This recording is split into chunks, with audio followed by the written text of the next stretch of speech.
Hey there everybody, Eric from Outer Limitless coming at you today with a look at the Osight X. Now, I've been looking forward to getting this to some use and haven't yet had the ability to even open this up. But I was thinking, I've been looking forward to actually getting out to the range and enjoying my 1022, do a little bit of plinking and just have like a nice morning and an easy go at the range. And I was thinking, you know what's so much fun?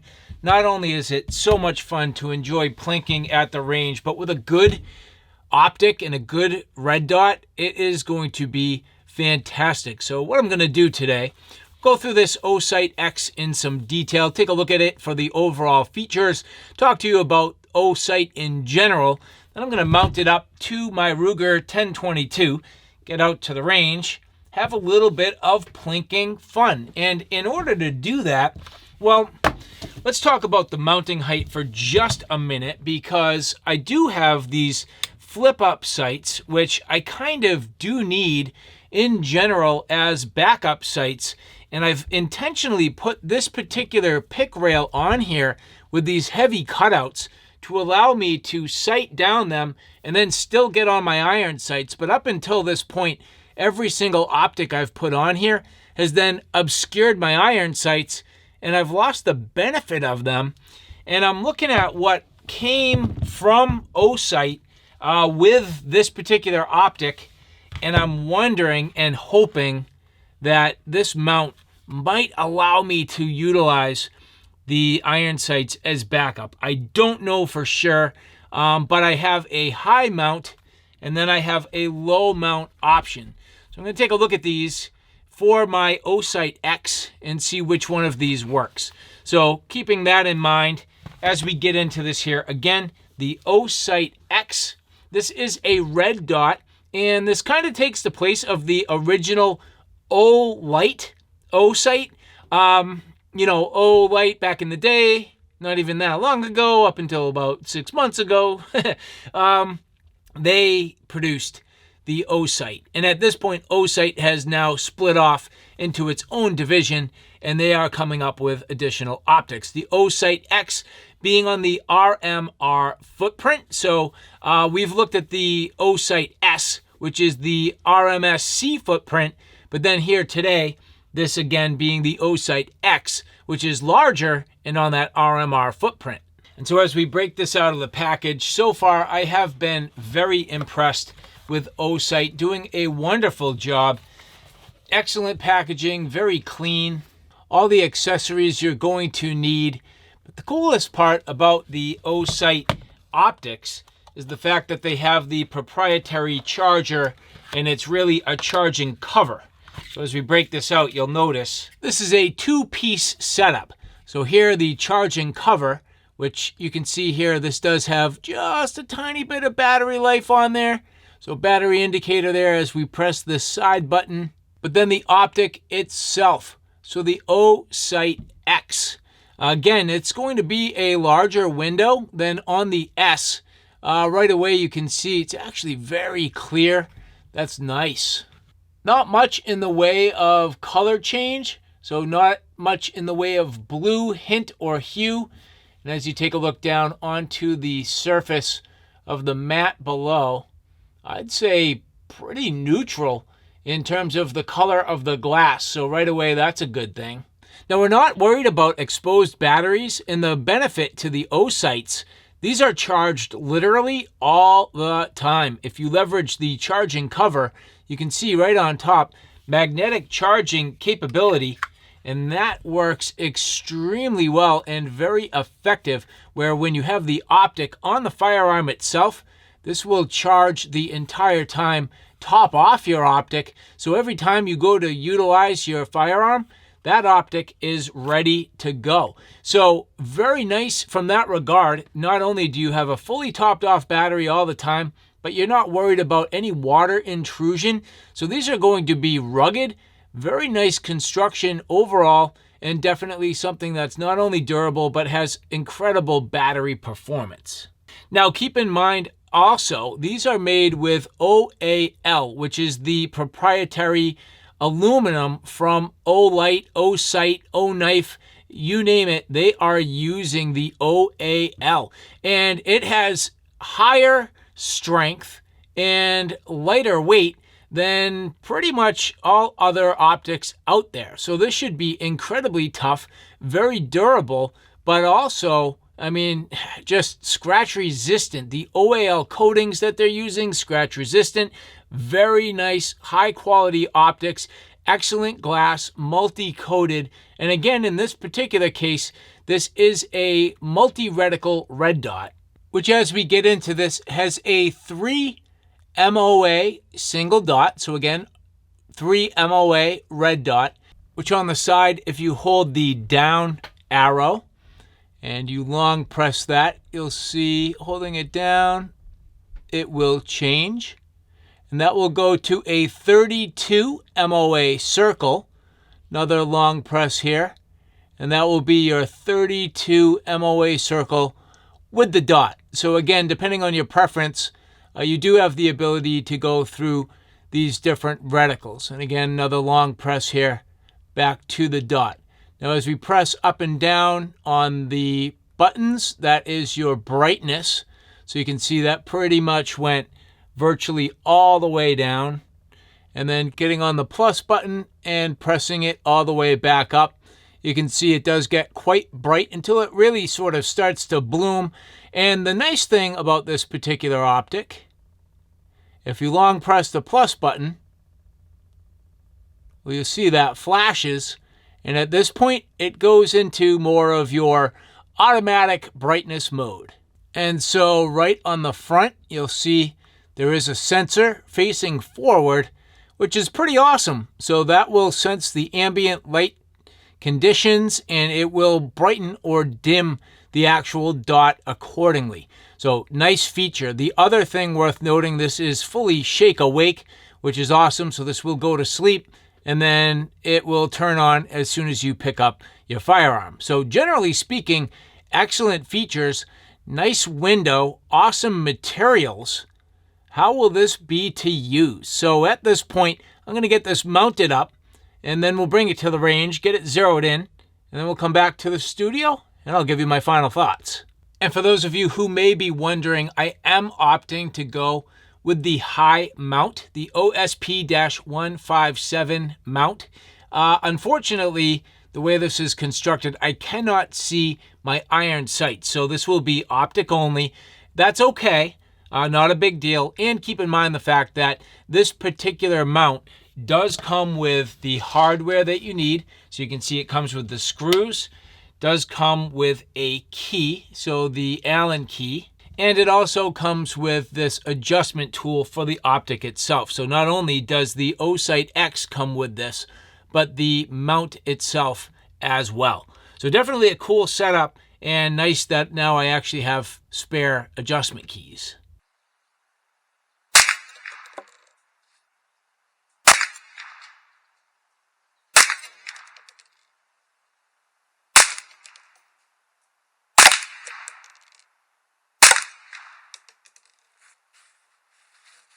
First 3 shots, totally low, below the target.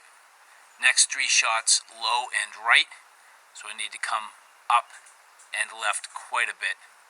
I'm off by 6 full inches down and 6 full inches over.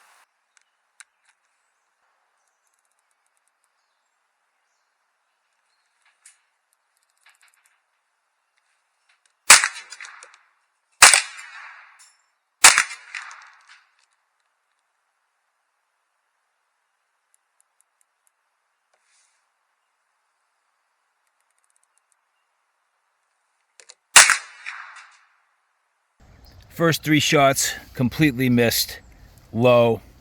Next 3 shots you can see working my way onto the target. So here, 1, 2, 3. Next 3 shots, actually one of them missed, 2 of them were on, and now I'm making the adjustment up. So it's taking a little bit to find it, but at 25 yards I'm already getting there. And gonna come up onto the number 2 and see if I can make the corrections.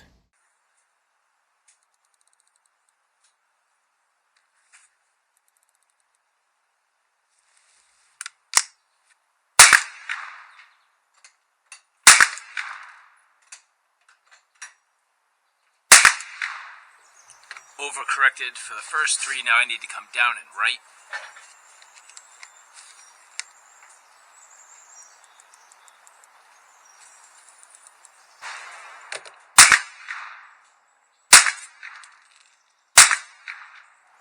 Windage is solid, elevation needs to come down.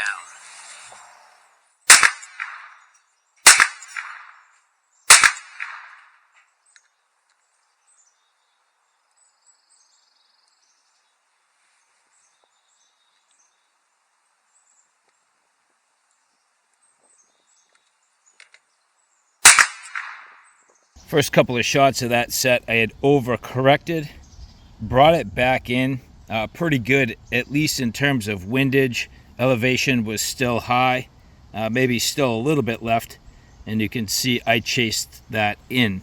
So at this point, I should be pretty good here. We're going to check it and see if I can get a nice tight group at 25 yards on the number 3.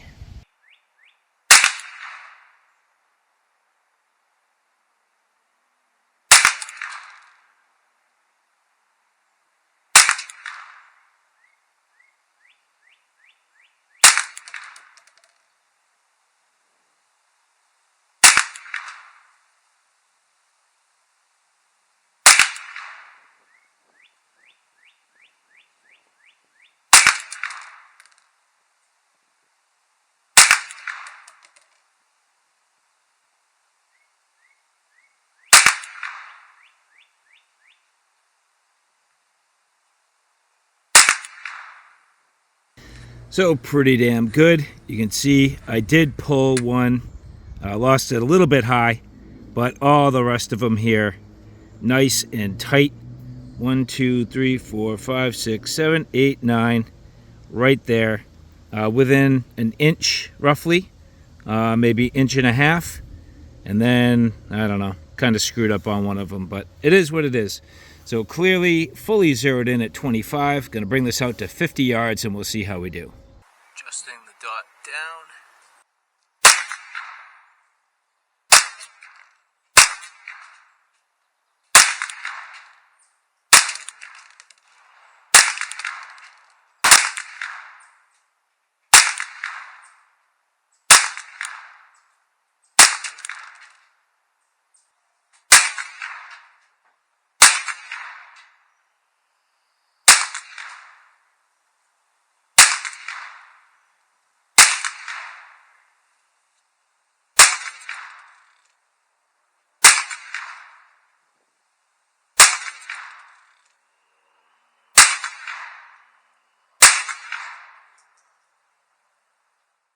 So coming off of number 4, I was left trying to make some corrections.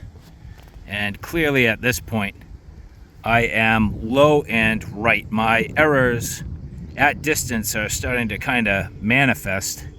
I was further to the right and I am chasing it in, but clearly I still need to come left.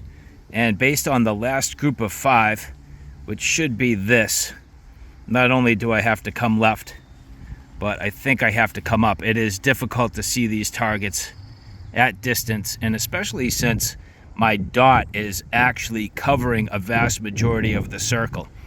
So for number 6, I'm going to go from the dot to the circle on the reticle and see if I can pick up on that a little cleaner at this distance so that the dot doesn't completely cover the target while I'm looking out. But again, fairly difficult to see at 50 yards.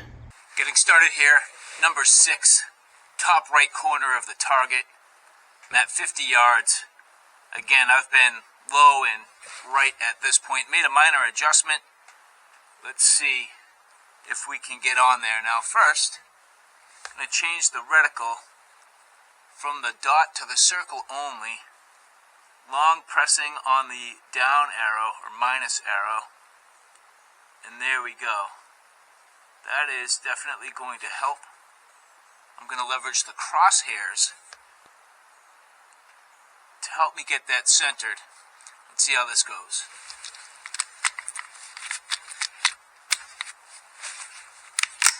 Absolutely zero pinpoint accuracy here.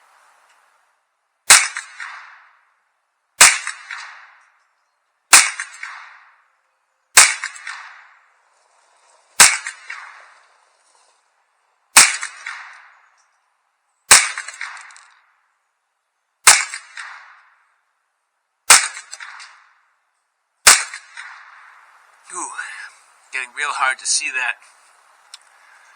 I think I'm low, but I think I'm nicely grouped. So a little bit low, maybe a little left now. Let's go check it out. So coming off of 5, I knew I had to come left. 4 clicks on the optic instead of bringing me to center got me pretty darn close, maybe a little left. So I'm actually going to bring it 1 click back to the right. And I still need to come up, but 1, 2, 3, 4, 5, 6, 7, 8, 9, 10.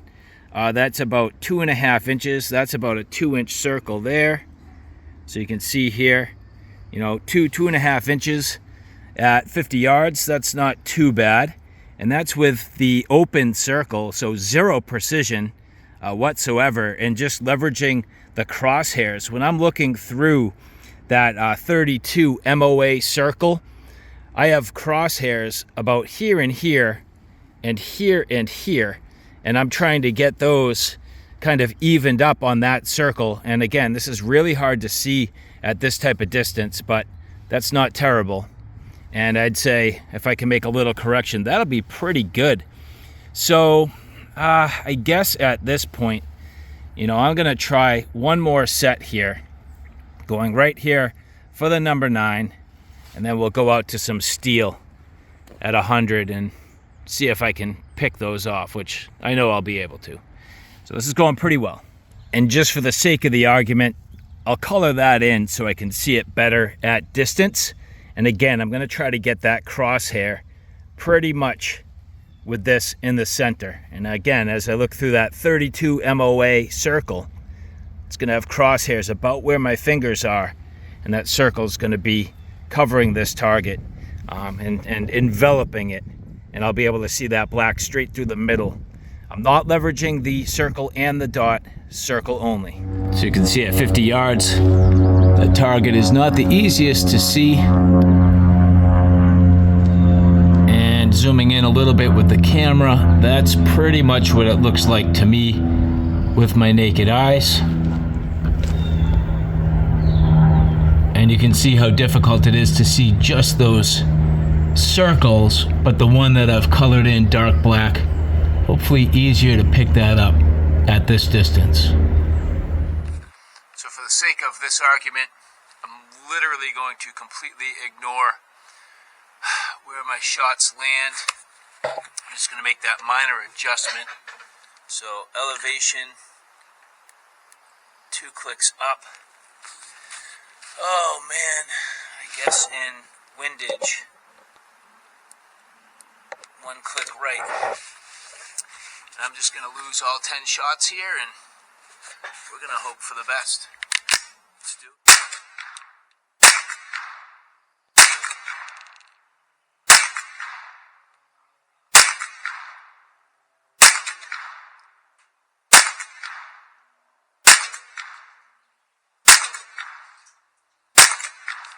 If it's a good thing, my target is now obscured by impacts and bullet holes, so let's go check this thing out. I think it looks pretty good. Okay, so grouping 2 inches, maybe 2.5, right in that range. It's pretty good. Clearly I'm up and left. I made that adjustment coming off at number 6 in elevation, and that was maybe a little too much. I mean, I'm dancing between, that was really 1 click. So if you see here, I clicked elevation, 1 click, and now I'm up here. So that adjustment is fairly significant. You know, at least in terms of the elevation. In terms of windage, you know, I've been trying to course correct the entire time. Coming off of 5, I pushed left, came too far. At that point, it made me nervous, so I really only did like a single click, and you know, I'm not that much different at this point. So adjustments are kind of, I don't know, finicky a little bit here. Not a huge deal, but you can see that literally like 1 or 2 little clicks is kind of pushing me. So I'll try to determine how many MOA each click is supposed to be and kind of make a determination here. But again, keep in mind, really, like one, might have been 2 clicks actually by the time I kind of really settled this in. 2 clicks gave me roughly, I'd say just about a full 2-inch movement on my group, at least in terms of elevation. So for the sake of this video, I am now from the number 9 going to do a single click down and a single click right. Color this in black, and one more set of 10 on the number 10.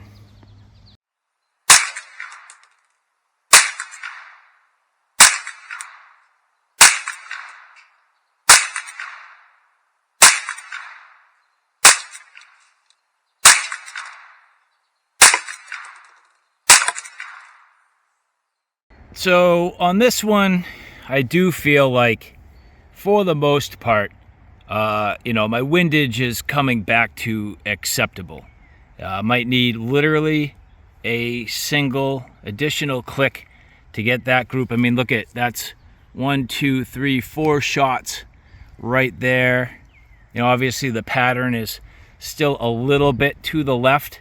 So I'd like to bring this pattern, maybe one more click to the right, and then I need a couple of clicks down. But at this point, I'm going to push out to 100 yards. So I'm going to do, again, one more click right, 2 clicks down, and see if I can hit some steel an additional 50 yards away.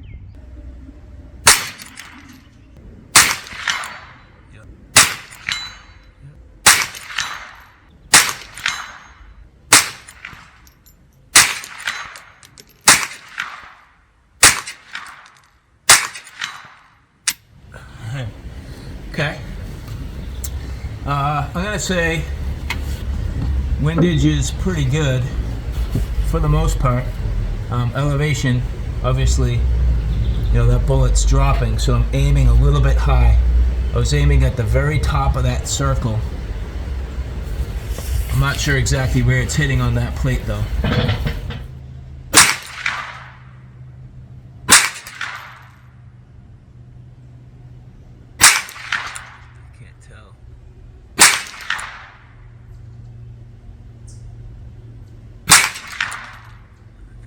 Right.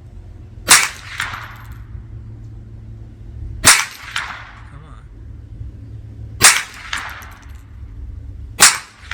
Come on, baby.